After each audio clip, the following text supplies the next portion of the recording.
భారతదేశంలోనే మొట్టమొదటిసారిగా ఒక ప్రపంచ స్థాయి నగరం నిర్మితమవుతుంది. ఇది అమరావతి. దీని డిజైన్ చూస్తే మీరు దుబాయ్ లేదా సింగపూర్‌లో ఉన్నామని అనుకుంటారు. అమరావతి అంటే కేవలం ఒక రాజధాని మాత్రమే కాదు. ఇది 9 థీమ్ సిటీల కలయిక. Health city, sports city, knowledge city ఇంకా చాలా ఉన్నాయి. ఇలా ప్రతి విభాగం ఒక అద్భుతం. ఇక్కడ రోడ్లు ఎంత వెడల్పుగా ఉంటాయో తెలుసా? భవిష్యత్తులో ట్రాఫిక్ జామ్ అనే మాటే ఉండదు. ఇక్కడ నిర్మిస్తున్న అసెంబ్లీ మరియు హైకోర్టు భవనాలు ప్రపంచంలోనే అత్యుత్తమ ఆర్కిటెక్చర్ స్టైల్లో ఉంటాయి. కృష్ణానది తీరాన అత్యంత ఆధునిక టెక్నాలజీతో, పూర్తి గ్రీనరీతో ఈ సిటీని బ్లూ అండ్ గ్రీన్ సిటీగా మారుస్తున్నారు. 2026లో అమరావతిలో ఐకానిక్ బ్రిడ్జెస్ మరియు స్కై స్క్రేపర్స్ నిర్మాణం పతాక స్థాయికి చేరింది. ఏపీ ప్రజల కలల రాజధాని త్వరలోనే సాకారం కాబోతుంది.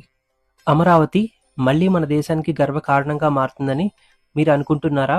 అయితే ఎస్ అని కామెంట్ చేయండి. మరిన్ని ఇంట్రెస్టింగ్ ఫ్యాక్ట్స్ కోసం మన ఛానల్ని సబ్స్క్రైబ్ చేసుకోండి. Thank you.